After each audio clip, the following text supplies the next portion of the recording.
sa book of Judges. Pero maglulundag-lundag po tayo sa 2 chapter at sa maraming mga passages.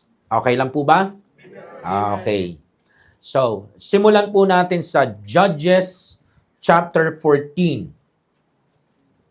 Babasahin po natin dyan yung verse 1 hanggang verse 3. Sige po. Nandyan na po kayo?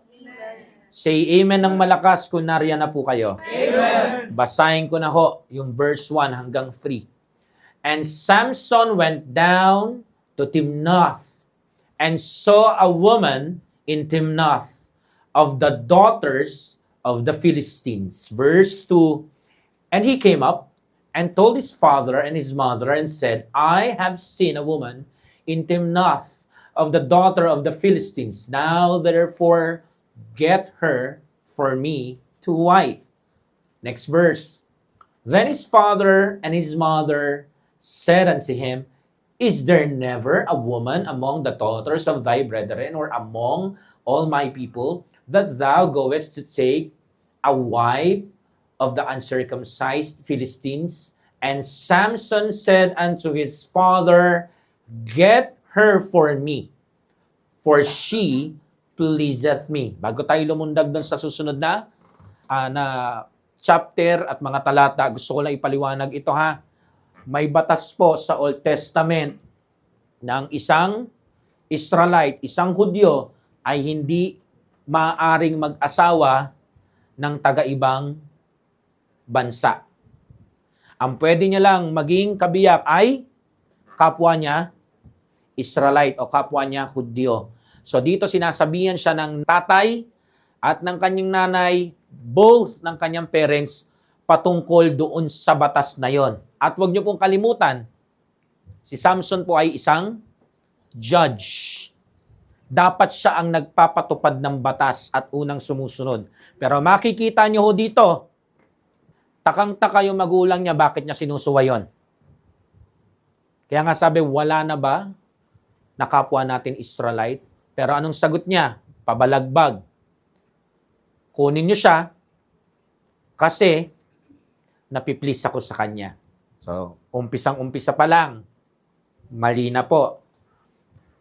Yung boundaries ng Panginoon, yung restrictions, yung off-limits, sinagasaan niya. So, ano to? Transgression kagad. Okay. Judges 16, verse 1. Then went Samson to Gaza, and saw there an harlot, and went in unto her. So, another boundary, another restriction, another off-limit siya dapat. So, hindi nga pwede mag-asawa ng hindi kalahi. So, dito, hindi naman siya nag-asawa ng kalahi. Nakipagsiping naman siya sa hindi niya asawa. Nakukuha nyo? Dumayo pa siya ng Gaza. Sipin mo yung isang judge, pinuno ng bansang Israel that time, yun dapat bayani tagapagpatupad ng batas. Pangalawang, paglabag ito. Okay? Judges 16:4 hanggang 7. And it came to pass afterward that he loved a woman in the valley of Sorek, whose name was Delilah. Next verse, 5. And the lords of the Philistines came up unto her and said unto her, Entice him, and see wherein his great strength lieth, and by what means we may prevail against him, that we may bind him, to afflict him, and we will give thee every one of us 1,100 pieces of silver. Verse 6, and Delilah said to Samson, Tell me, I pray thee, wherein thy great strength lieth. Kumaga, kinausap siya ng mga leader ng Palestina at sa verse 6, tinatanong niya na yung kung saan nanggagaling yung lakas ni Samson kasi interesado siya doon sa ibabayad na silver, malaki. Kasi bawat isa magbibigay, di ba? So, and wherewith thou mightest be bound to afflict thee. So, tinatanong yung kahinaan niya at the same time. Verse 7, and Samson said unto her, if they bind me with 7 green weeds that were never dried, then shall I be weak and be as another man. 8. Then the lords of the Philistines brought up to her 7 green weeds, which had not been dried, and she bound him with them. Verse 9. Now there were men lying in wait, abiding with her in the chamber, and she said unto him, the Philistines be upon thee, Samson, and he break the weeds as a thread of tow is broken when it toucheth the fire, so his strength was not known. So, hindi pala siya nagsabi ng totoo doon, no? Naloko sila ni Samson. Okay? Verse 10. And Delilah said unto Samson, behold, thou hast mocked me and told me lies. Now tell me, I pray thee, wherewith thou mightest be bound. 11. And he said unto her, if they bind me fast with the new ropes that never were occupied, then shall I be weak and be as another man. 12. Delilah therefore took new ropes and bound him therewith, and said unto him, the Philistines be upon thee, Samson. And they were liars in wait, abiding in the chamber, and he brake them from off his arms like a thread. So ano to? Hindi pa rin siya nagsabi ng totoo. 13.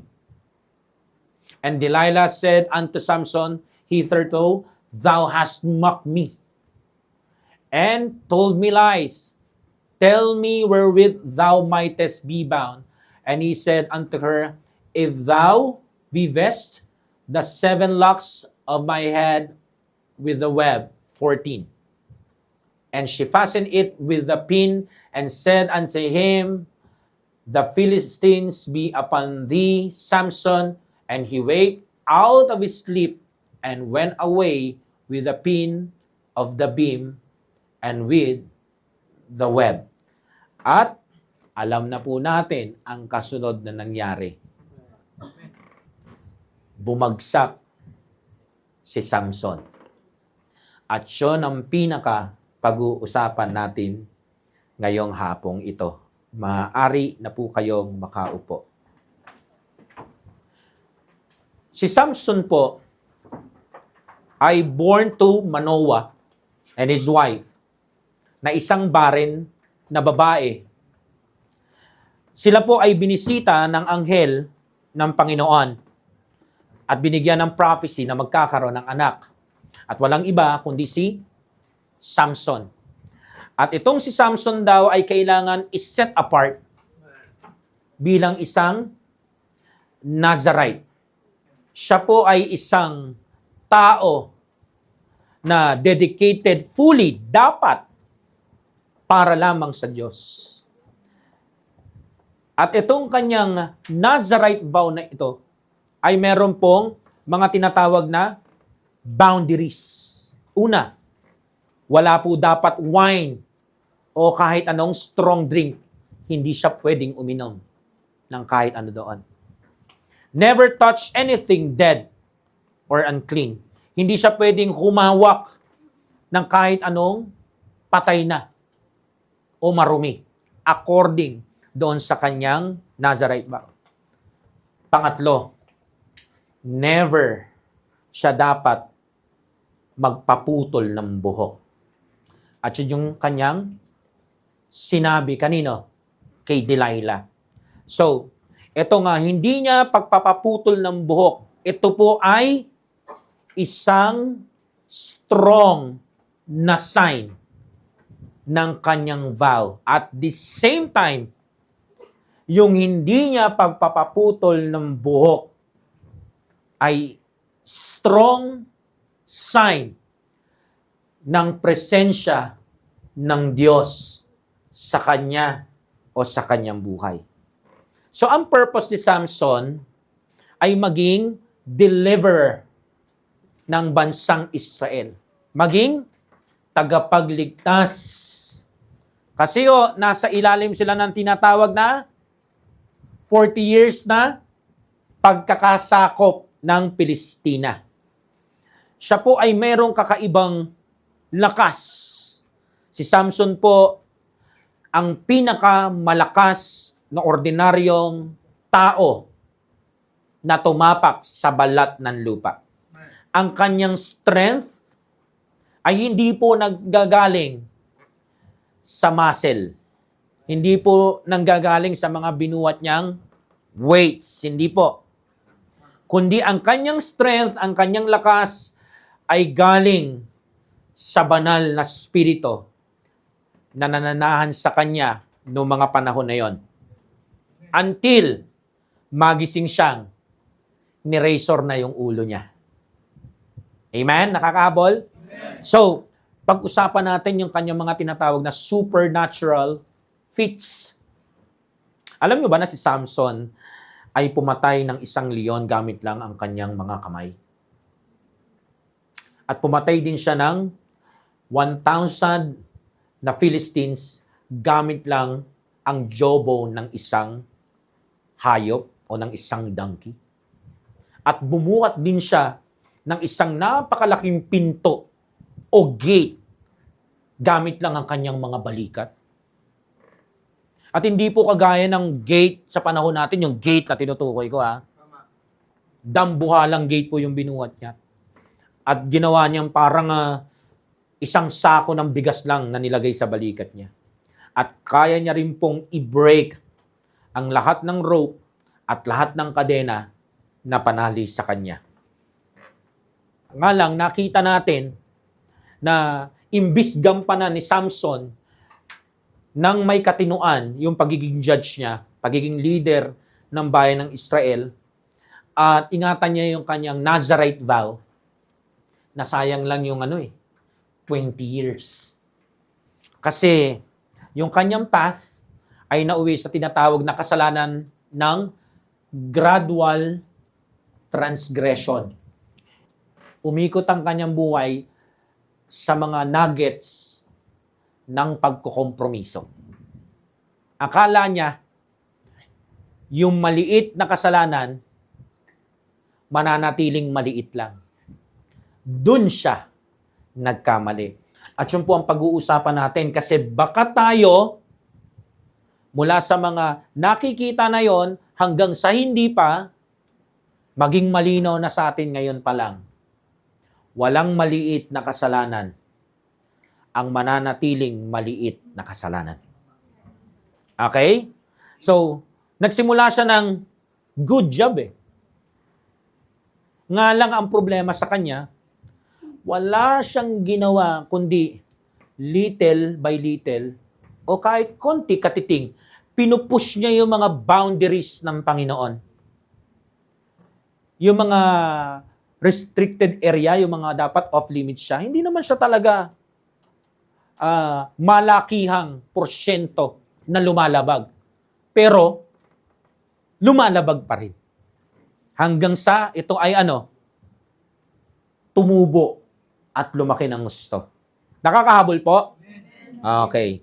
So, nakita po natin, nag-asawa siya ng babaeng Pilistina. Na kapag tinignan niyo po sa Deuteronomy chapter 7 verse 3 hanggang 4, ay ipinagbabawal sa kanilang batas. Pagkatapos nun, si Samson ay pumunta naman po sa isang casa sa Gaza kasama ang isang prostitute. At yung panghuli, hinayaan niya ang sarili niyang ma-fall in love. Yan ang problema ng mga Kristiyano ngayon Yung kapag na-fall in love sa hindi dapat. Pero pinili mo pa rin magpatihulog.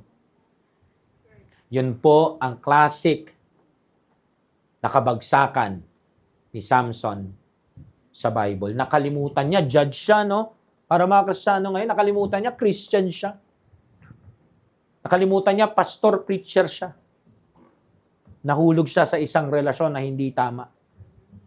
At hindi kalugod-lugod sa Panginoon. At sabi ng Panginoon, boundary na yan. Hangganan ko na yan.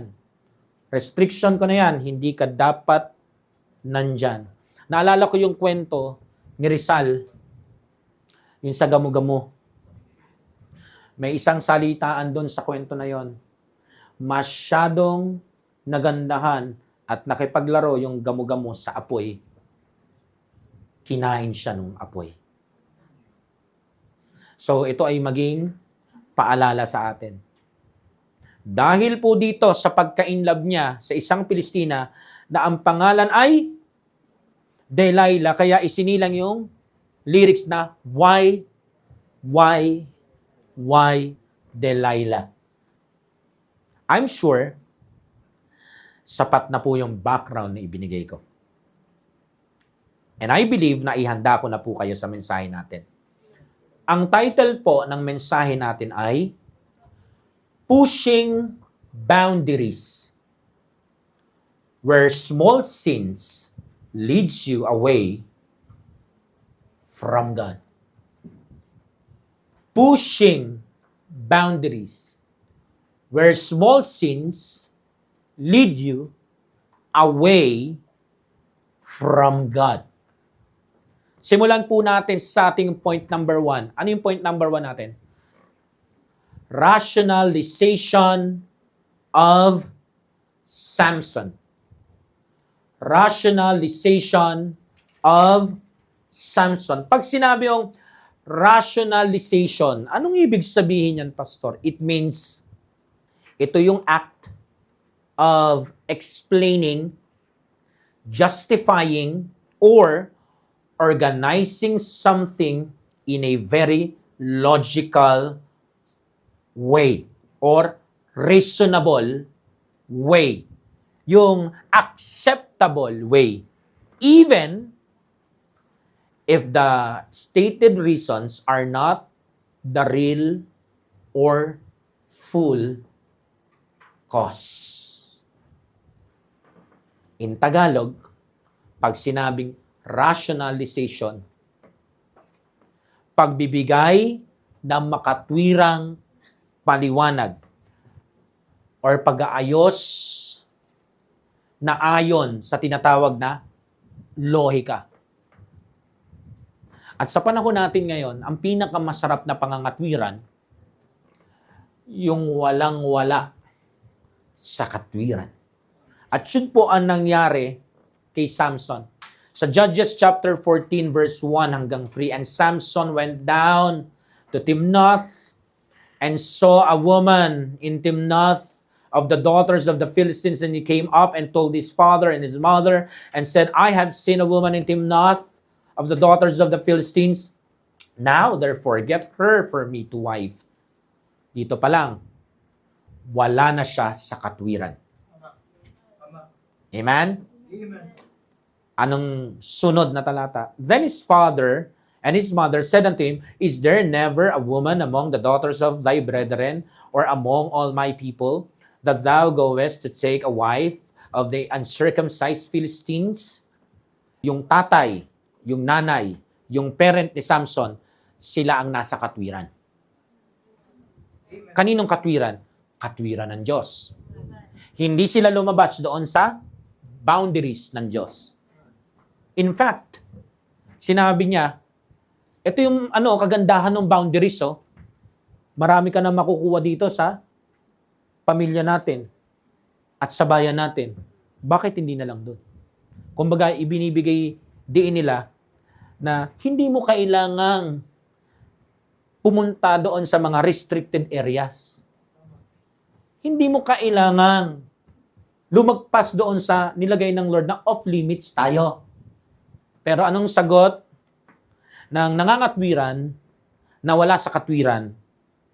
Tignan niyo po And Samson said unto his father, Get her for me, for she pleaseth me. Yun ang rationalization niya. Napiplease ako sa kanya. Period.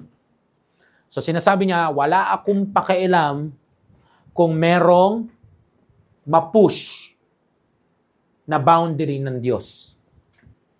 Wala akong pakialam kung mag-transgress ako sa Diyos. Sa Kanya, wala lang to. Kumbaga, ang OA naman, hindi naman maaapektuhan ng ganong kalala ang buong bayan kung kunin ko siyang asawa. So dito ko, makikita natin yung ating point number 1. Rationalization of Samson. Kumbaga, ito yung moment na tinetest ni Samson kung hanggang saan niya pwede i-push ang boundaries ng Diyos. Sumugot ang kanyang tatay, Manoah, no. Pero ano siya? Challenge niya. Get her for me. Ano bang ibig sabihin natin doon sa pushing boundaries? Yung gaya ng ginawa ni Samson, pag sinabi nating pushing boundaries, ito yung pagkilos ng patago. Ginagawa ito ng maraming tao sa lupa. Sadly, maging ng mga anak ng Diyos. So kapag sinabi ho nating pushing boundaries, we are talking about gradual transgression. Hindi malakihang o halatadong pagkakasala. Piece by piece. Konti-konti lang. Katiting lang. Or should I say yung tinatawag na one word? Compromise. Ito yung little by little, pero disobedience pa rin. O sa Tagalog, unti-unti, pero paglabag pa rin. Kumbaga, onting tulak sa pinto. Pwede yang sumara o pwede yang bumukas. Kahit konti yon, may nangyari pa rin. Nakakahabol? So, itong kasalanan na ito, nangyayari na to sa panahon ni Samson. And I believe, nangyayari din to sa ating panahon at nangyayari sa iyo, hindi lang namin agad kita kasi nga, small, little, gradual. Pero kahit gaano ka-small, ka-little, ka-gradual, may gumalaw. May nag-push. Ang tanong, kaninang umaga, noong mga nakarang araw, sa linggong ito na nagdaan, anong boundary ng Panginoon ang pinupush mo na hindi mo dapat pinupush? Ano yung restrictions ng Panginoon na hindi mo dapat pinupuntahan? Ano yung off-limits na hindi mo na tinitignan at tinatrato bilang off-limits? Last 2 weeks, last month, ano yun? Meron ka bang naaalala? Kasi ang mensahe natin ay hindi aksidente. Bagamat hindi ko to iprenepara para bilang patama, I still believe po na bawat impression ng Panginoon sa kanyang lingkod, may nakikita man ang kanyang lingkod o wala, pero nakikita ng Diyos na merong hindi sumusunod sa church na to. Amen. Kumbaga, nakakalampas sa pisikal na mata ni pastor, pero hindi nakakalampas sa mata ng banal na Diyos. Kumbaga, kala mo lang walang nakakakita sa unti-unting pagtulak mo sa hangganang inilagay ng Diyos sa buhay mo para ingatan ka. Kapatid, kahit gaano mo pa i-rationalize yan sa isip mo, that is compromise. The sin of compromise. Kapag sinabi natin pushing boundaries, sin of compromise, gradual transgression, ito yung hindi obvious pero may pattern. Sistematikong pagkakasala to. Pansinin mo si Samson. Pilistinang babae, Pilistinang prostitute, Pilistinang Delilah. Paulit-ulit. May paborito siyang uri ng kasalanan. Nagpakasal siya kasi nagandahan siya. Kumuha siya ng prostitute kasi nagkaroon na siya ng experience sa ganun, di ba? Yung panghuli, hindi na lang siya nagandahan at hindi na lang sexual experience. Na in love na siya. Di ba? So, hindi siya nagstay na nasa mata lang. Hindi siya nagstay na nasa usapang laman lang. Pati yung core being niya, kinuha. Ngayon, sabihin mo sa akin, wala lang yan. Okay lang yan. Dapat natatakot na ho tayo ngayon. Kasi kung pinatumba yung pinakamalakas na taong tumapak sa lupa, yung ganyang itsura, hindi ko makita na isa ka sa pinakamalakas. Ako nga, hindi ko makita sarili ko kahit pastor na ako. Sige lang, palabasin mo lang na parabagang nothing happened. Ano naman nangyari? Wala naman, pastor. Pwede mong palabasin na hindi obvious. Parabagang minor, harmless. Pero kahit ano pang sabihin mo, disobedience pa rin May boundaries ang Diyos, may komandang Diyos, hindi mo pa rin sinunod Hindi pa rin natin sinunod pag hindi natin sinunod. Okay? So, ito yung moment na kung saan, pag nagra-rationalize na tayo, yung brain natin, sinasabi natin sa sarili natin, nire-recite natin yung kasinungalingan, it's just a little thing. It doesn't really that matter at all. Ang OA ni pastor. Ang OA ni mama. Ang OA ni papa. Ano ka ba, mahal? OA mo naman. Pinapalaki mo lang. Exactly the point. Alam nung mga nagmamahal sa'yo, nalalaki yan. Yung mga tao nga alam How much more ang Diyos? Kaya hindi aksidente na naririnig mo ito. Amen. Konting kasalanan, konting budbud din ng pangangatwiran sa isipan. Ano yan? Paniwalain ang sarili. Ito na naman tayo. Self-inflicted lies ulit yan. Ito yung moment na kung saan kinokopya mo ang yapak ni Samson. At kahit ako pa gumawa niyan, same is true pa rin sa akin kahit pastor ako. Ang isang saved person na sinasabi sa kanyang sarili, hindi naman to ganun ka big deal. Para bagang God won't mind this small mistake. Animoy, wag naman exaggerated yung reactions. Hindi naman ganung kalakihan ito. Kasi hindi mo tinitignan kung ano yan. Nira-rationalize mo. Gina-justify mo.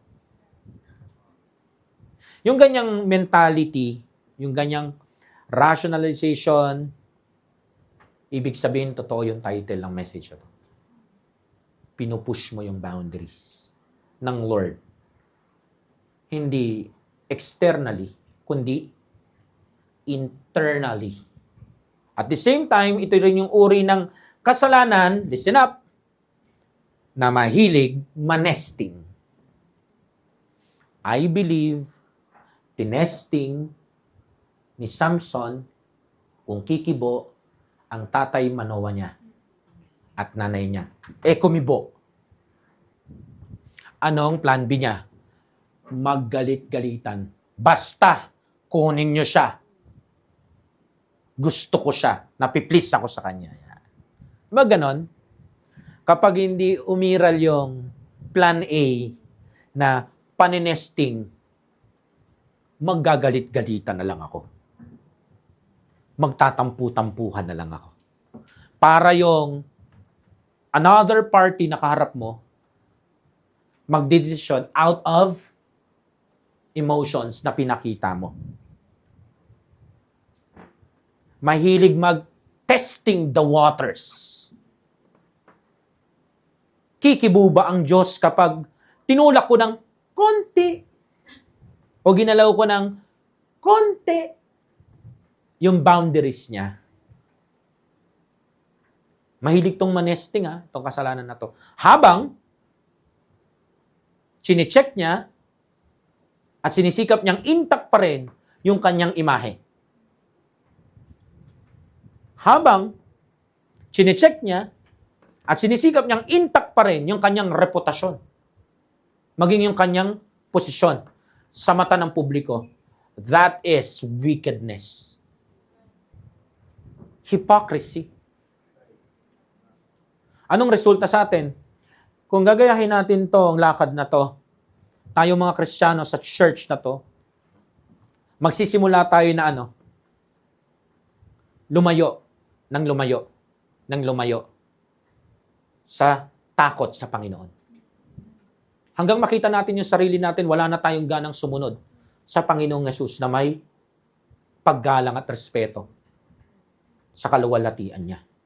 So, hindi natin namamalayan yung ating pagiging transgressor, sobrang lala na pala.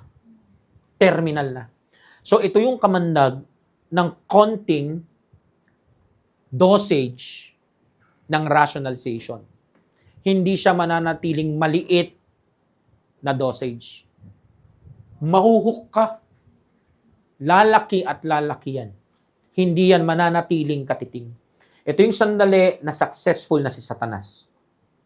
Sa'yo at sa akin, kapag sinanay natin ang sarili natin na nagra-rationalize. Pag itim, dapat nakikita natin siya as itim. Pag puti, nakikita natin siya dapat as puti. Walang gray area. Walang in-between. Kahit ano pang sabihin mo, paano kung ito yung sitwasyon? Regardless, kahit anong sitwasyon. Kapag sinabi ng absolute truth ng Biblia, ang kasalanan na yon ay mananatiling kasalanan. Amen? Amen. Hindi ba't ganito ang nangyayari sa maraming church ngayon? Tinitignan nila kung kikibo si pastor. Halimbawa na lang, sa kasalanan ng pagsisinungaling, yung pinag-usapan natin nung nakaraang Wednesday at kaninang umaga. Tapos lapag natin sa tinatawag na setup ng isang pastor sa kanyang relasyon sa mga miyembro. May mga miyembro na ganito Kikibo kaya si pastor? Dito sa subtle. Pag sinabing subtle, tuso o tago. Na small compromise ko. Lalo na kapag yung mga miyembro magaling na magsalita. Kumbaga, pagpapaikot. Kumbaga, tinitignan niya ko yung lying niya, lulusot. Tinitignan niya kung anong magiging response o reaction. Kumbaga, mairaraos ko ba? Kikibo kaya si pastor sa subtle tago na small compromise na ginagawa ko sa kanya? Mapapatango ko ba siya habang nag-i-explica ako? Testing the waters. Kung magre-react ba si pastor? Kasi nandun mo malalaman kung successful ba yung pushing boundaries. Kung yung bantay, kaya mong i-bribe o lagyan. Nakukuha nyo, mga minamahal? So, pag nairaos, nakapag-push ng konti. Next week ulit. Alam nyo, ang evil ng goal na to. Sineset up mo yung pobre mong pastor. At kung ikaw ay anak, ang evil pa rin ng ginugol mo sa parents mo. At kung ikaw naman ay asawa, ang evil lalo. Yan ang ginugol mo sa mister mo, sa misis mo, yung mapa-oo sila, mapasang-ayon mo sila sa pagsisinungaling mo. Yung tipong magpapaalam ka sa pastor mo, ang dami mong mga tinagong key, facts, doon sa pinapaalam mo. Papalabasin mo, inosenteng pag-aaral lang, inosenteng team building lang, inosenteng etc. etc. Ang evil. Wickedness yan. Satanic na practice yan. Nagsisinungaling ka, abomination na naman yan. Namumuhay ka sa moment na kung saan namumuhay ang Panginoon sa mga pinaggagawa mo. Isipin mo, no? Yung pastor mo nag-aaral na ang tanging puso niya is lumago ka sa pananampalataya at huwag kang mapano. Pero nakukuha mo na imanipula siya. Isipin mo yung parents mo, pinag-aaral ka nila. Kumakayod sila, nag-overtime sila, pinapatay nila yung sarili nila. Tapos lolokohin mo lang sila. Yung asawa mo. Amen? Nagiging, mabuting may bahay. Tapos yung mister mo, mabuting provider. Tapos magtataksil ka. Hindi po ako nakakakita ng Galatians 2:20 doon. Wala pong Christ-likeness doon. Makita po natin, kapag naggaganyan tayo ng practice kung gaano na tayo inilayo ng small compromise natin sa Diyos natin. At inalayo rin tayo sa mga regalo na tao sa buhay natin na galing din sa Diyos. Ganyan na nangyari kay Samson . Ganyan din yung nangyari sa mga nauna sa atin na sinundan yung yapak ni Samson. At dapat gets mo na. Gets ko na. Gets na ng church na to. Ganyan din ang mangyayari sa atin.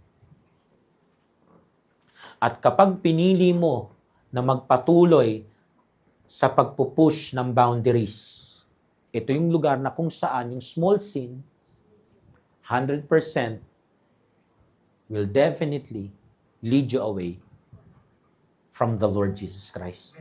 Kapag sinabi mong, hindi ako hihinto, are you saying, yun rin ang absolutely na gusto mong mangyari sa Christian life mo?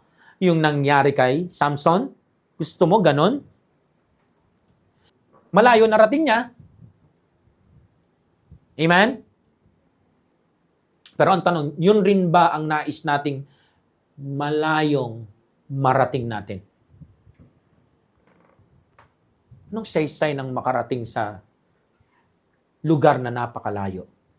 Kung ang ibig sabihin naman nung narating na napakalayo, ay napakalayo na rin sa Diyos.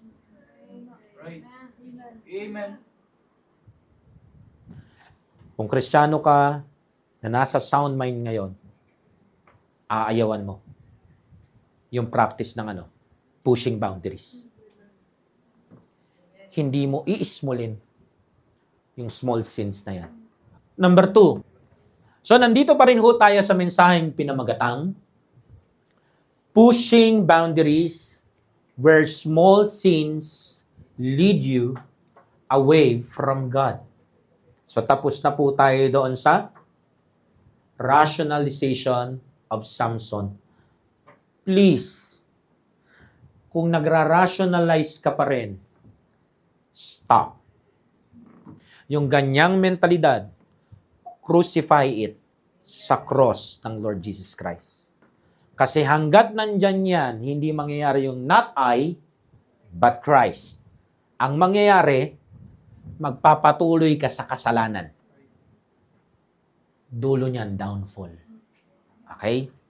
Number 2 is the desensitization of Samson.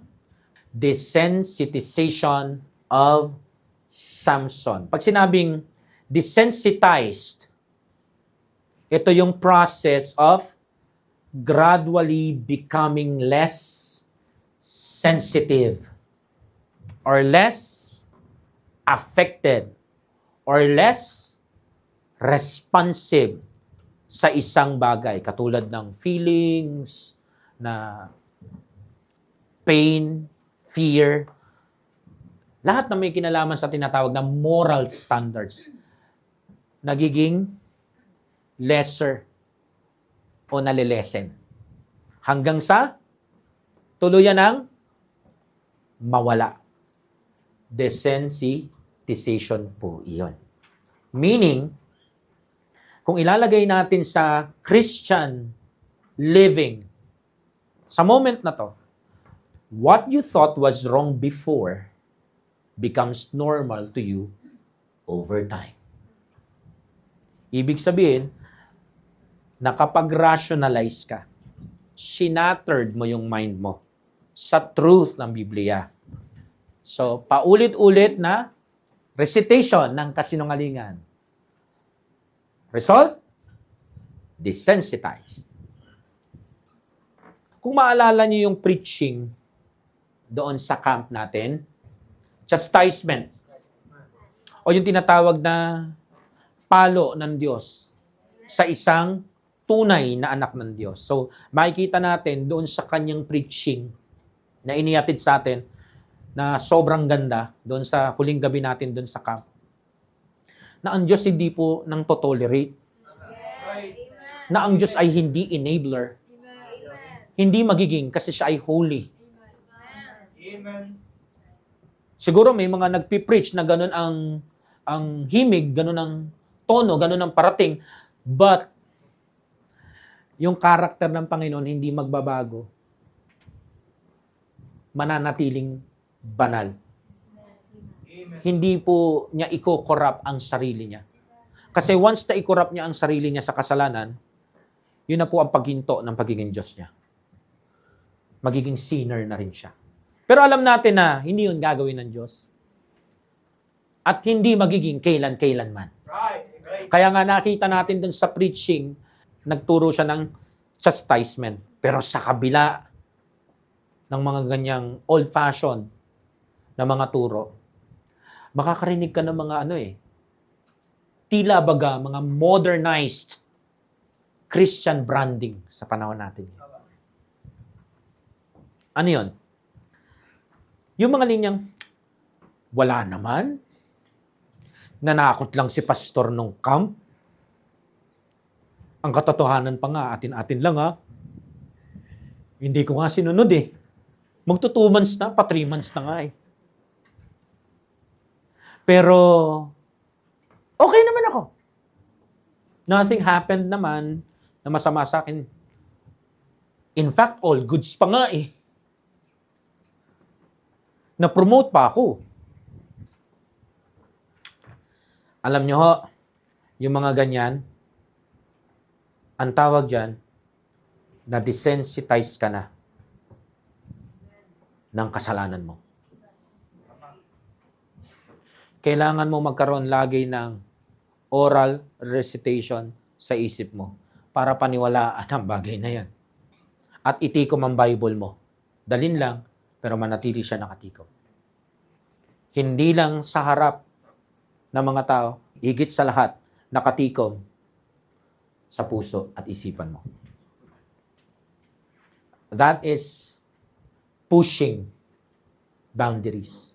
Para magkaroon ka ng lakas ng loob na sabihin na walang palo kahit nandun yun sa Book of Hebrews. Kailangan mong ulit-ulitin sa sarili mo na hindi nag-i-exist ang Book of Hebrews. Yung chapter na yun, yung verses na yun. And that is wickedness. Hindi lang doon sa taong sinasabihan mo. Sa sarili mo. Nagkakasala ka sa sarili mo. Pinagsisinungalingan mo yung sarili mo. Pinagsisinungalingan po natin yung sarili natin. Little by little, our heart stops feeling guilt. Little by little, nawawala na yung convictions. Later on, little by little, wala na yung fear of God. Palubog ka ng palubog sa tinatawag na desensitization. Yun po ay quick sand sa Christian life. Walang kasalanang i-exalt ka palapit kay Jesus Christ. Lahat siya nakahataking ka pailalim. Papunta sa malaimpyernong buhay sa lupang ito. So ito yung punto na kung saan dati-rati what we used to feel wrong, bad, scary or heavy sa'yo, ngayon, slowly but surely, becomes normal na lang. Accepted mo na. Or even, okay rin naman pala, no? Dati hindi ka sumasama sa kanila. Ngayon, wala na lang. Pag nagaya sila, naka-autopilot, sama ka. Siya lang ibig sabihin yan. Parang Samson lang, desensitized. Tahimik na, wala na nag-i-amen. Meron bang napukpok na pako? Amen. Baon na baon ba? Amen. Alam mo kung ikaw ay ako at ako ay ikaw, hindi rin ako makaka-amen. Kasi kung ako ay guilty sa bagay na to, hindi to oras para isigaw yung amen. Hindi ko maibubuka ang bibig ko. Bakit? Alam mo? Kasi alam mo, guilty ka. Uunahin mo pa ba yung pagsang-ayon ng malakas sa bibig kaysa sa pagsosorry ng taos puso sa isip habang nakikinig? Ikaw naman mamimili eh. Pero pag pinili mo yung mas malakas na amen, mas malakas na preach on, mas malakas na tama, may tama ka. Ang laki ng tama mo sa utak, namumuhay ka sa maling-mali, kasalanan. Isipin mo, you no longer feel bad about sin. You no longer hear God's warning. Kaya mo nang shake it off. Nang ganun kadali.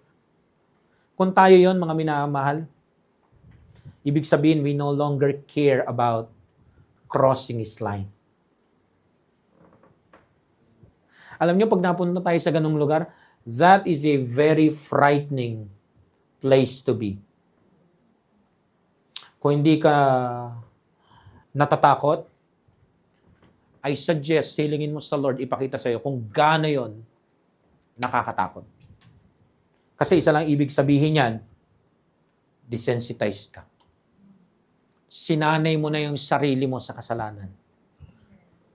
Why? Yan ang resulta ng kakatesting mo. Walang kumibo. Walang nag-react. Itutuloy ko to. Ako sa'yo, wag na. Kasi mapapalayo ka sa Panginoon. Baka kamatayan mo yan, abutan ka ng Panginoon na malayo sa Kanya. Dati-rati, nung may katapatan pa tayo, yung tipong naka-crucified pa yung buhay natin.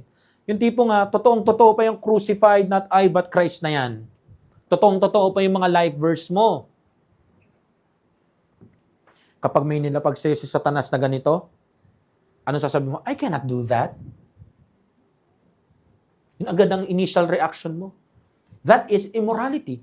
I cannot do that. That is corruption. Hindi ko pwedeng gawin yan. That is sin against my God. Kasalanan yan sa Lord Jesus Christ. Dati-rati. Maliliit na kompromiso. Maliliit, pero paulit-ulit. Rationalize, rationalize, rationalize. Recite, recite, recite. Ano nangyayari? Pakapal yung desensitize, desensitize, desensitize. Alam nyo ba, kapag hindi mo sinanay ang sarili mo sa kasalanan, pag nakakita ka ng kasalanan, yung literal na gumagawa ng kasalanan sa harapan mo, for example, alam mo na mali ang pagdadrugs. Tama ho? Pero pag nakakita ka ng literal na nagdadrugs sa harap mo, mag-freak out ka. Ang gusto mo agad gawin is umalis sa lugar na yon kasi baka mamaya ma-rage sila, damay ka. Pero the more kang sumasama sa mga addict na tao, tapos nakita mo, ay, hindi naman pala all the time kapag merong magkakasamang nagda-drugs o nagja-jamming is may raid. Unti-unting nawawala yung fear. At later on, hindi lang fear yung nawawala, pati pagkatao mo kasi kasama ka na nilang gumagamit. Nagigets niyo yung point ko? Amen. Ganon yung tinatawag na desensitization. Kaya nga makakarinig ka rin ng mga gantong linya. Ano ba yung church nyo? Huwag naman masyadong dogma. It's nothing lang naman. It's normal. Ibang churches nga ginagawa yan eh. Ibang Christians nga, nakikita kong ginagawa nila yan. God is love. Kaya, God will definitely understands. Lalo pat mga anak niya tayo, right? No need na para sabihin pa kay pastor at yung conviction ng Sanctified Baptist Church na anyways, hindi naman yung kalakihan. You always have options. Pwede kang lumipat. You see, your small sin na ini-small mo ay terrible ang dulot sa Christian life mo.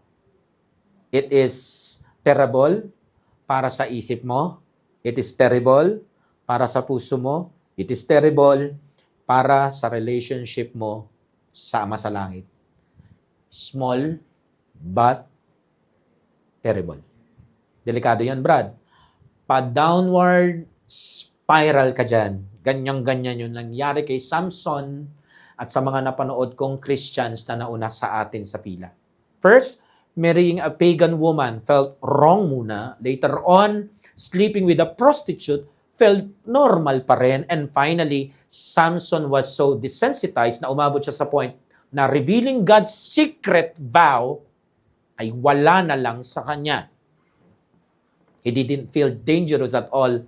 At yun ang naging mali niya. Yun ang naging mitsa ng downfall niya. At yun din ang magiging mitsa mo, maging ako, at ng kahit sinong narito. So I suggest, hanggat hindi ka pa manhid, numb, sa kasalanan na yan, stop. Crucify it. Samson was too cocky. He arrogantly thinks and believe, ako si Samson. I am Samson. I am absolutely better than others. Nasa posisyon ko ba sila? Nasa kanila ba yung strength na meron ako? So, my small sin, wala lang to. It's okay. I can handle it. Sisiw lang. Sisiw lang to sa akin. Alang consequences na di ko kaya, ako yata ang the strongest na tumapak at nag-walk sa lupang ito. Siguro no, ganun siya mag-isip. Punong-puno ng hangin. Kaya nga ang lakas ng loob niyang i-push na parang wala lang ang boundaries ng Diyos. Ang yabang, 100% annoyingly smug. Pag sinabi yung smug, masyadong mataas ang tingin sa sarili. Tipong umabot siya sa punto na ang tingin niya sa kahit sinong taong itapat sa kanya, lagi siyang mas better. And yeah, saan siya dinala ng cockiness niya? Saan? We all know what happened to him. Yung yabang niya, anong pinuntahan? Downfall. So, dapat alam mo na rin, alam ko na rin, alam na rin ng church na to, what will happen to each one of us kapag pinili nating mag-rationalize at i-desensitize ang ating mga sarili sa kasalanan. Anong ibig sabihin nun pag ginawa natin yun? You and I, we are literally digging our own graves. Hinuhukay mo na yung paglilibingan mo. Kaya ingat tayo kapag nagsimula na yung mga mentalidad na ganito. Are you with me? Yeah. Letter A, downplaying our sins. Dapat hindi yan nangyayari. Small sin lang to. Kayang-kaya to. If I were you, kung merong small sin, immediately confess it and forsake it. Isa pang maling mentality, God is too kind to punish us or to punish me. Huwag mo masyadong i-abuse ang truth na yan. Kasi kahit gaano pa ka-loving at ka-kind ang Lord, hindi niya po ikokompromiso ang kanyang pagiging banal at just na Diyos. He will not do that. Kahit gaano pa siya ka-gracious, kahit gaano pa siya ka-merciful. Amen? Kaya yung gradual sinning na yan na ginagawa mo, na inaapakan ang mga bawal ng Diyos, itigil mo. Itigil mo yan. At kung ginagawa mo yan, at kung pinaplano mong gawin yan, God forbid, pigilan ka ng Diyos. Kaya nga samo ko sa langit para sa family dito sa SBC. Huwag nating i-weaponize yung Word of God para i-corner ang Diyos natin. Di ba? Loving ka? Di ba? Gracious ka? Di ba? Merciful ka? Tapos sabay gawa ng kasalanan. Huwag mong i-weaponize yan sa Panginoon. Hindi mo magugustuhan. Every boundary God set is for our good and safety, mga minamahal.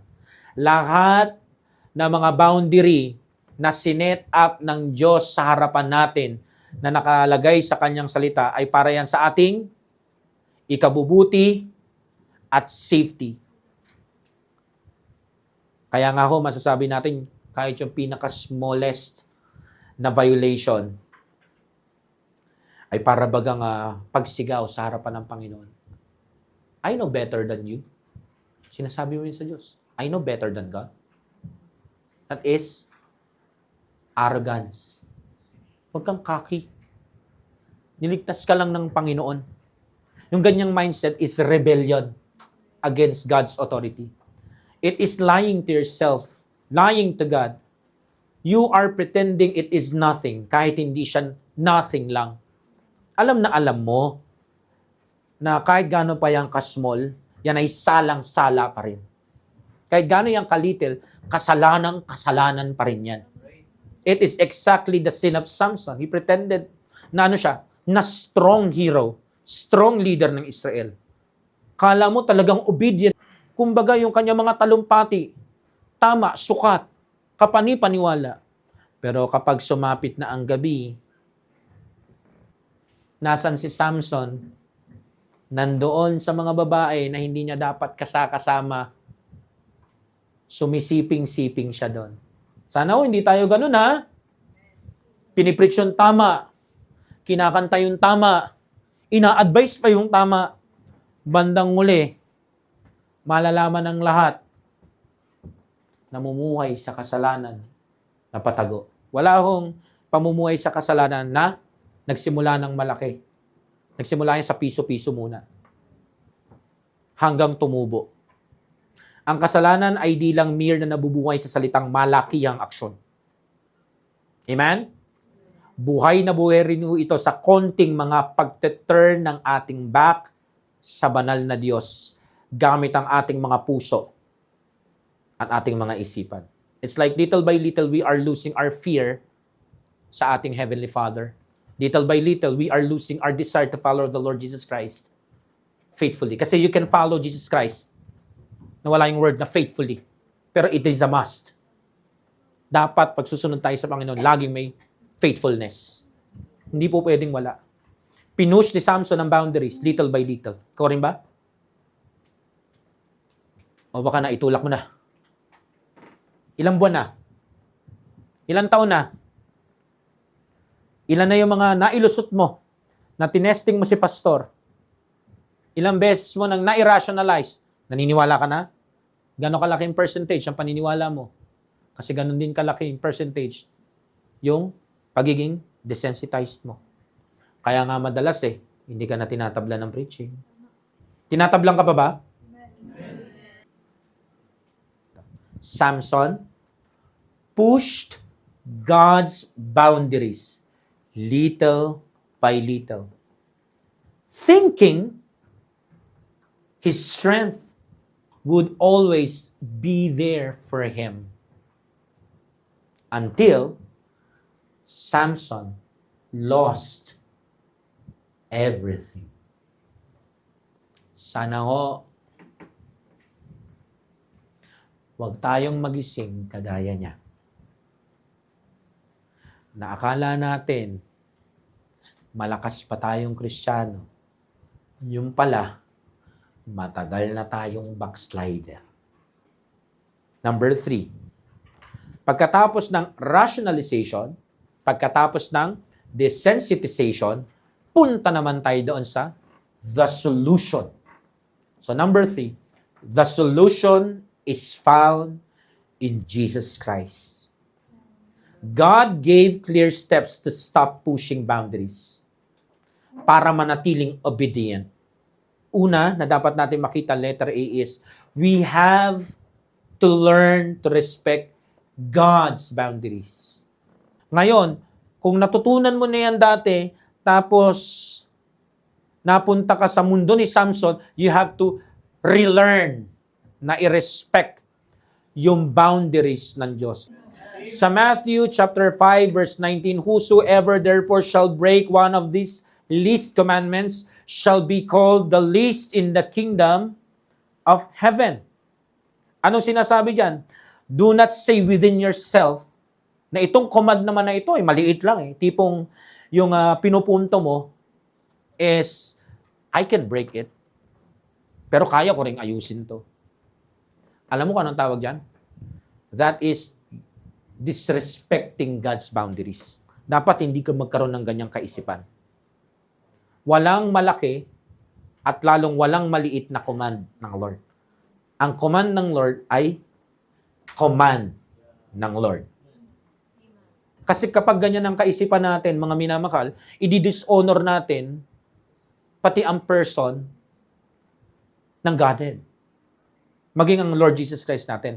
So, we must learn or relearn na itrato ang every God's boundaries, God's command, God's word, small man yan o big sa paningin mo, na pare-parehong significant sa Christian life mo.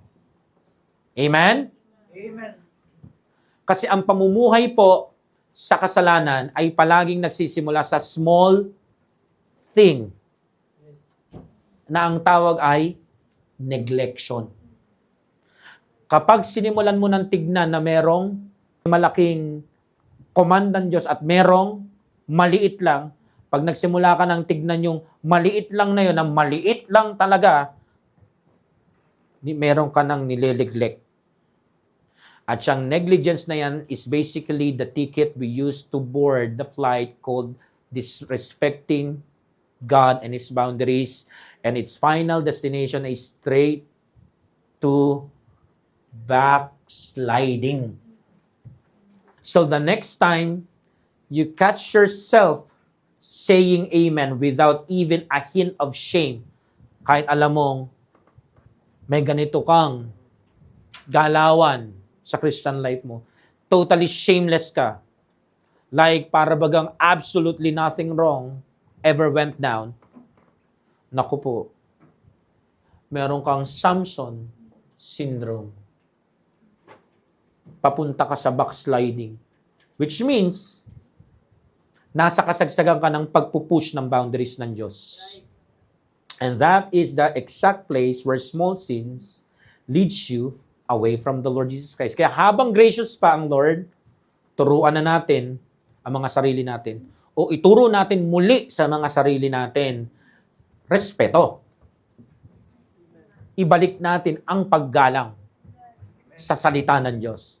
Kapag merong salita ng Diyos, ang takbo ng isip natin, walang malakihan, walang maliitan. Ang utos ng Diyos ay utos ng Diyos. Kasi kung hindi po, you might end up like Samson. Gagawa ka ng remake niya. Your own version sa panahon natin. Ano pa? Letter B. When we sleep, do not wait.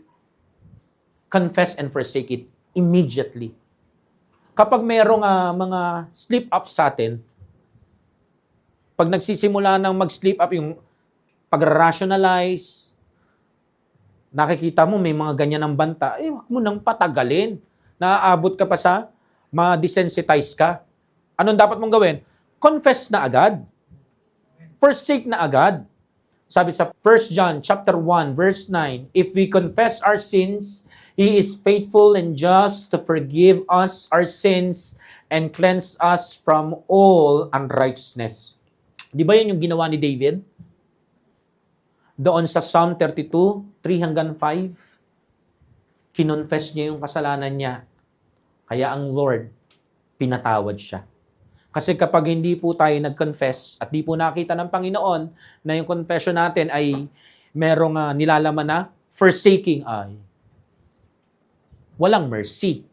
Pero kapag ginaya po natin yung ginawa ni David dito sa verse 3 ng chapter 32 hanggang 5, anong sabi? When I kept silence, my bones waxed old through my roaring all day. So ano siya? Malungkot siya dito. Kasi isa to sa epekto o side effect ng pamumuhay sa pagpupush ng boundaries ng Diyos. Nilid siya palayo sa Panginoon. For day and night, thine hand was heavy upon me. Ayan tandaan nyo, ang tao na pinili ang kasalanan, hindi magiging masaya. Bakit? Kasi araw-gabi, mabigat ang kamay ng Diyos sa kanya. Kaya kung meron tayong makikita ng mga Kristiyano na para bagang pinapakita nilang sobrang saya nila. Literal na kaharap mo sila, tipong nagpapatotoo pa sila kung gaano sila kasaya, hanggang dun sa mga picture nila. Pero, nandito sa tinatawag na pushing boundaries o gradual sinning. Hindi yan peaceful. Hindi yan nakakatulog ng mahimbing at maayos sa gabi. Kasi mararamdaman niya ang bigat ng kamay ng banal na Diyos sa kanya. So makikita nyo hindi kakampihan ng Diyos siya. At hindi makikipag-holding hands ng Lord dyan na para bang nagwo-walk in the park sila na please siya sa tao yan. Hindi po yun ganon. Kasi si David siya po ay king according to God's heart. Pero nung nagkasala siya, ang bigat ng kamay ng Diyos sa kanya. My moisture is turned into drought of summer. So, ibig sabihin, kung ilalagay natin sa Christian life yan, tuyot. Naranasan nyo na yung feeling sa Christian life nyo? Tuyot. Kahit anong basa mo, walang tumatagas. Kahit anong pray mo, walang tumatagas. Para bagang famine in the land. Tagtuyot. Merong El Nino sa Christian life niya. Uhaw na uhaw siya dito. Yan po ang magiging resulta ng kasalanan. Ang kasalanan po ay parang tubig din. Malang tubig alat. The more you take it, the more you mauuhaw ka. Kaya confess and forsake. Kasi ang Lord ang water of life. Anong sabi niya? Sino mang uminom sa akin shall thirst no more. 5. I acknowledge, ayan na, confession and forsaking. My sin unto thee, and mine iniquity have not I hid. I said, I will confess my transgressions unto the Lord, and thou forgivest the iniquity of my sin. Gusto mo makatulog sa gabi ng maayos? Hindi yan madadaan sa kahit anong mga sleeping pill. Baka kailangan mo i-check ang sarili mo. Baka may iniquity. Baka may transgression. Baka gradual transgression. Baka may small compromise. Baka mayroong pushing of boundaries. Hindi nakikita ni pastor, pero nakikita ng Diyos. At ramdam mo, kaya nga may parang drought of summer. Ramdam mo. Kaya nga ang bigat ng mga araw at gabi mo Bigat kasi ng kamay niya. Yung tipong pwedeng mapasayo ang lahat ng bagay dito sa lupa, pero hindi ang kapayapaan ng Diyos kapag namumuhay ka sa pagkakasala. You have to confess it, forsake it immediately. Brad, stop, tigil tayo agad. let us admit agad. Kasi, ang mali-mali. Ang kasalanan-kasalanan. Okay? Amen. Mag-ask tayo agad ng forgiveness right away sa Lord. Huwag na nating alagaan na parang small sin. Hindi po. Hindi po yan ganon. Amen? Amen. So, ano ang dapat nating gawin? Do not let it stay. Huwag mong hayaang magstay yan sa'yo. As a Nazarite, God commands Samson, do not marry pagan woman, do not love what God hates, do not defile yourself. What Samson did, first, wrong desire. Ang kanyang unang ginawa. I saw a Philistine woman, she pleaseth me. Meaning, instead of rejecting this wrong desire, immediately, he let it stay in his mind, in his heart. Ibig sabihin, in-entertain niya yung thought. In-entertain niya yung desire. Kahit alam niya namang, labag yon sa boundary ng Diyos. Baka may mga naglalaro po sa isip nyo, na i-entertain kayo sa imaginations nyo. Stop! Itigil nyo po. Huwag nyo pong hayaan na magstay yan. Ang Lord Jesus Christ, kaya walang guile na lumabas sa bibig niya, kasi hindi niya hinayaan na pumasok si Satan sa isip niya. May lalabas lang na kasinungalingan sa bibig mo kapag merong umandar na kasinungalingan sa isipan mo. Sumunod doon si Samson went to a prostitute. Again, Samson let lust compromise. Kaya nag-stay to sa kanyang heart. Hindi niya kinast out. Walang confession. Walang forsaking. Samson kept it. Alam niyo po yung kasalanan na yon, hindi po yun umalis. Bagkus nung pinatira niya yon, nag-ugat. That small sin didn't leave. It took root. At yun din po ang mangyayari sa ating lahat. Amen? On the contrary, dahil si Jesus ang solution, amen? Amen. He never let anything or affection and lust na magstay sa isipan at puso niya. Di ba nga he was tempted 40 days, 40 nights? Every temptation, bread, power, glory, pride. The moment it was spoken, he rejected it instantly, immediately. Anong sabi niya? Na nagsasalita si Satan, inunahan niya, get behind me, Satan. Yung iba sa atin nakikipag-negotiate pa. Kumbaga nakakita ng nasa sales to. May 10% off. Pero kung gagawin mong 20% off, iuuwi ko na sa bahay namin yung kasalanan na yan. Ang Lord Jesus Christ, wala kang maririnig na ganun. Kaya nga, let us not keep hide o kahit mag-hold pa tayo ng little compromise. Little wrong desire is wrong desire pa rin. Little resentment is resentment pa rin. Little sulking, maliliit na tampo pa rin. Na pwedeng gamitin ni Satanas against us. Amen? So yung little boundary pushing attitude, pushing boundaries pa rin yun. Kahit gaano yun ka-little.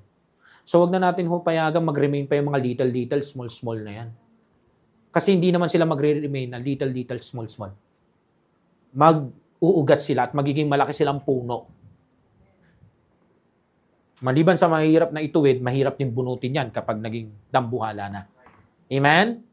Kaya huwag nyo na pong hayaan na maging pamamahay nila ang mga puso natin. Amen? Yung kaisipan natin. Amen? Amen. Huwag nyo nang patirahin yan sa mga damdamin nyo sa kapwa ligtas natin.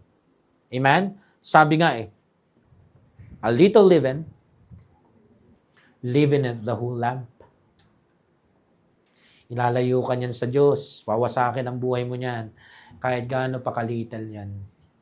If I were you, immediately confess it, forsake it. So, do not feed it. Huwag mo lang siyang hayaan na magstay. Huwag mo rin pakainin. We all know what Samson did. He fed it and made it bigger. Inalagaan niya eh. Lumaki tuloy. Kumbaga, he fed his pride and presumption. Siguro, sabi pa niya, I am still a Nazarite. My hair is still long. I am still strong. Tipong, God is still with me anyway. Even if I marry this pagan woman, even if I sin a little bit more, nothing will happen. Kasi nothing happened naman before. Baka pwede natin ulitin ng ulitin. Ang Diyos natin ay Diyos ng second chances.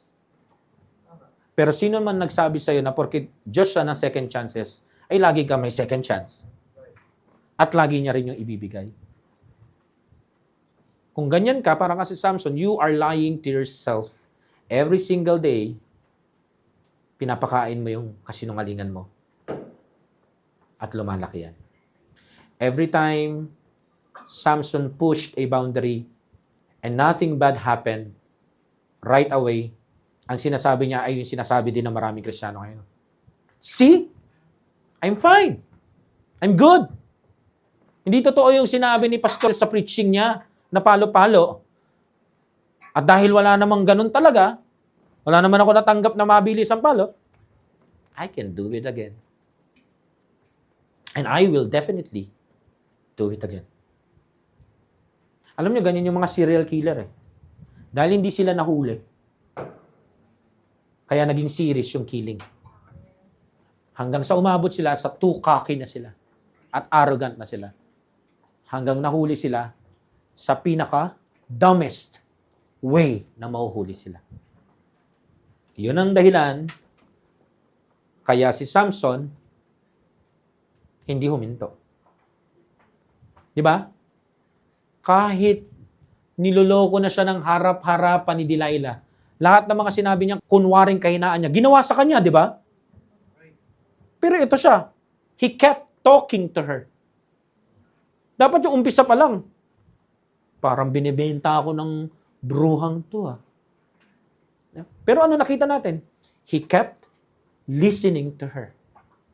To worsen the case, he kept loving her. Minahal niya yung kinamumuhian ng Panginoon.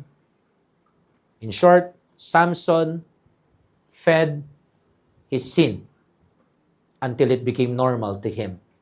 Completely desensitized to God's command. Wala na siyang nararamdaman na guilt. Sana wag tayong umabot sa ganun, no? Alam niyo, mayroon ako mga napapanood, naoobserbahan, pero ayoko namang hatulan. Pero parang ang daming ganyan ngayon, no, na nangyayari sa panahon natin. Sa Christian community, sa Baptist community, at yung nakakalungkot sa likod ng pulpit. But Jesus never fed sin. Hindi niya nga in-entertain kahit yung temptation.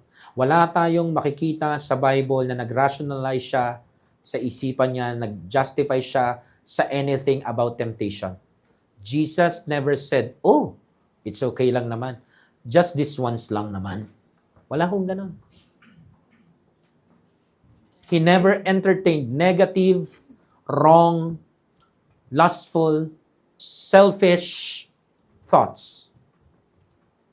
Wala po kayong mababasa ganun. Ang ating Lord Jesus Christ never dwelt on lustful desires. Malayong malayo kay Samson. At lalo ang ating Lord Jesus Christ never nag-made ng excuses. Even though He was God in the flesh, ang Lord Jesus Christ humbled Himself pa rin. Never niyang fined ang pride niya. Never siyang nag-presume ng anything. Kaya nga ang salitaan niya at ang buhay niya nung nandito siya sa lupa, makikita natin sa John chapter 5 verse 19. Ano yun? I do only what the Father tells me. Not my will, but thine. Ang Lord Jesus Christ never nagbigay sa kasalanan ng pagkain. Never niya tong pinakain. At never niya tong hinayaang mag-mature sa kanya. Letter C, do not let it grow. Samson let it grow hanggang maging full-blown na perdition na sa kanya. Ang buhay po ni Samson ay salamin ng progression ng maraming buhay sa ating panahon. Small sin, little compromise, pushing boundaries, rationalization, desensitization, full-blown rebellion, full-blown backsliding, at syempre, downfall. Imagine, Samson's pushing boundaries might sound like this. Pwede yan. Nailusot mo nga yung nagpakasal ka sa Pilistinang babae. Tapos no, namatay na yung babaeng yun. Pwede yan, nagawa mo nga dati. Hindi mo nga papakasalan ngayon eh. Uupa ka lang naman eh. Tapos later on, pwede yan. Nagawa mo na nga yung magpakasal eh. Nagawa mo na rin yung umupa eh. Pwede ka na rin ma-inlove. Pwede mo na rin ilaglag. Pati yung panawagan mo. Full-blown downfall. Sana huwag naman mangyari kay Pastor Ryan yan, no? Amen? Pag-pray nyo ho na huwag naman ako maging ganyan. Yung asawa ko, o kahit sino man sa pamilya ko. At yun din ang prayer ko sa inyo gabi-gabi. Huwag po kayong maging ganun. Nga lang po, ang sad reality here is that Samson keep pushing and pushing and pushing until everything was pushed. Wala nang maitutula kasi naipush na po lahat. In other words, dinisregard niya ang Diyos entirely. Hinayaan niyang mag-grow ang kasalanan sa kanya. At yung pinaka-worst part dito, nung ma-realize niya, he was so far, far gone away. Sa sobrang layo niya, Samson didn't even notice. Iniwan na siya ng Panginoon. Judges, chapter 16, verse 20. And she said, the Philistines be upon thee, Samson. And he awoke out of his sleep and said, I will go out as at other times before and shake myself. And he wished not that the Lord was departed from him. Kala niya katulad lang ito noong mga unang 2 beses ng panlalaglag sa kanya ni Delilah na hindi naging successful. This time, ang Pilistina naging successful. Ang problema dito, akala niya katulad pa rin dati. Sobrang nilamon na siya nung kasalanan at sobrang lumaki na yung kasalanan, hindi niya na na-notice na hindi niya nakasama ang Panginoon. Alam niyo po, ang daming Kristiyano ngayon na ganyan. Hanggang ngayon, hindi pa rin nila pansin o kita na hindi na nila kasama ang Panginoon. Akala nila porkit meron silang mga material na pagpapala sa buhay nila. Akala nila dahil doon, nasa kanila rin ang blessing ng Panginoon. At yung mas malalang kasinungalingan, akala nila, nasa panig pa rin sila ng Diyos. Classic example ng nangyari kay Samson. Haircut, strength gone, eyes gouged out, bound in chains, died with God's enemy. Ang saklap. Namatay siya. Nawala sa bayan ng Israel. At maraming mga Kristiyano ngayon mamamatay nawala sa simbahan na kung saan ang Diyos mismo ang nagdagdag sa kanila. Mamamatay sila at aabutan ng kamatayan na backslider. Habang pinapalabas na intact pa rin yung kanilang tinatawag na imahe, reputasyon at posisyon. Judge pa rin naman siya dito, di ba? Pero he died na judge na backslider.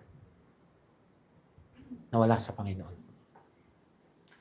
He started strong, ended in doom, and kahihiyan.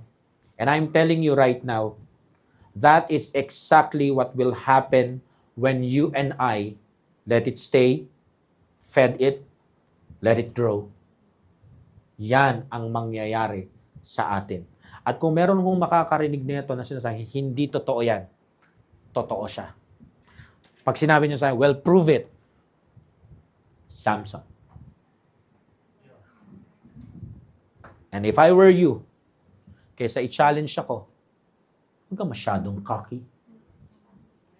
Kasi yan ang pinaka-umpisa ng kalye sa kabagsakan. Kayabangan. On the contrary, ang Lord Jesus Christ, He never let anything negative, wrong, sinful grow inside of Him. Ever. Every temptation, every wrong idea, every challenge na nasa harapan niya, the Lord Jesus Christ cut it off. Instantly. Hindi niya inaya, maglaro yan sa isip niya. Para sa kanya, ang mga bagay na non-negotiable. So it never had a chance to grow even 1% bigger. His obedience was constant.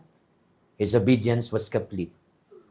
Jesus never let pride, lust, self-will, or compromise to take root or grow sa Kanya. He remained na nakaset apart. Never fell, never conquered by His sin. So I hope ang maging desire natin ngayong gabi, sundan ang greatest example. Yung tagapagligtas natin, isang never itinulak ang any single boundary ng Ama niya sa langit. Ang lagi niya sinasabi, not mine will, but thine. Kung ano ang instruction ng Ama, yun ang mangyari sa buhay ko. At yun ang gagawin ko. At sa atin naman, crucified with Christ. Not I, but Christ. Kaya sana wala na akong makikita dito na ang master pa rin yung gusto niya. Napahamak si Samson sa ganyan. Sister, do not let it harden your heart. At sa ating mga kalalakihan, Brad, do not let it become your daily habit. Ano yung tinutukoy mo, Pastor? Ikaw may alam. Mga kapatid, kayo may alam. Kung ano yung mga boundaries na pinupush nyo. Huwag natin paabutin sa moment na maging secretly deep-seated rebellion hanggang maging isang full-blown backsliding na yung pinupush mo. Mapapahiya tayo dyan. Gaya ni Samson, napahiya siya. Pero ang Panginoon, hindi siya napahiya, di ba? Iniangat siya ng Ama. Ang ginagaya natin, si Jesus Christ. So bago tayo magsara, heads up tayo. Again, I will not force you. Nasa sayo kung maniniwala ka o pipiliin mong ayokong maniwala, Pastor. Fine. Ikaw yan eh. Buhay mo yan. Pero listen up. Pag tinuloy mo yan, you are walking on the brink. Lumalakad ka sa thin ice. Maybe in your eyes, you are not yet fallen, not yet destroyed, not yet in perdition, but, merong but just like Samson, you are standing right at the very edge of it. Ang labanan dito, oras lang. Amen? You are only one push and one compromise, one more just small sin away from falling into your demise. Conclusion. Gradual transgression, o sa Tagalog, onti-onting pagtulak sa hangganan ng banal na Diyos o sa kanyang salita is one of the most dangerous sins na pwede mong ilagay sa sarili mo. Why? Because it deceives, it sows. Yes, it looks small, harmless, normal at first, but it is very rebellious. Sa sobrang pagiging rebellion nito, walang ibang destinasyon, separation sa Diyos. What starts as small, hindi po yan mananatiling small. Lalaki po yung destructive. Magdudulot po yan ng loss. At syempre, judgment. Hindi papayag ang Diyos na magiging unpunished yan. Are you with me? Amen. Kaya pag-pray natin yung maging ganito lang tayo. Proverbs 30, verse 8 and 9. Tandaan niyo po ito. Maganda tong talatang ito. Proverbs 30, 8 and 9. Remove far from me vanity and lies. Amen? Amen. Give me neither poverty nor riches. Feed me with food convenient for me, lest I be full and deny thee and say, who is the Lord? Or lest I be poor and steal and take the name of my God in vain. So anong sinasabi dito? Lord, lagyan mo ng boundary yung buhay ko, yung Christian life ko. Protektahan mo ko. God, o aking Diyos, bigyan mo ko yung enough lang. Yung enough lang na hindi too much.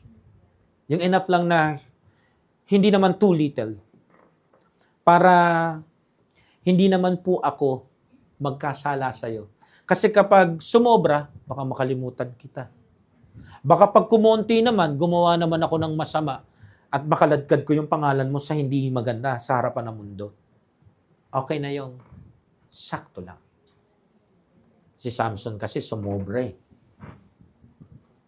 At ito ang katotohanan, hindi po kaya ng human mind ang sobra-sobra. Right. The only way to be safe is to respect every command. Confess, forsake, or should I say, repent immediately. Fear God. Never think that any disobedience is too small to matter. Friends, no sin stays small. Later on, those very small push will lead us far away from the Lord Jesus Christ. At sana tuldukan na natin yung kasinungalingan na maliit lang to. No, it's not. Wawasakin yan ang lahat sa buhay mo. Sa buhay ko. So, ano dapat natin gawin? Mahalin natin ang boundary na nilagay ng Diyos sa buhay natin. Huwag nating masamain. I-appreciate natin. At kung ikaw naman ay isa sa mga guilty, ito mga nagdaang araw, linggo at buwan, o baka taon na pinupush mo yung mga boundaries na to, magbago ka na ng isip. Bago mahuli ang lahat. Shall we pray?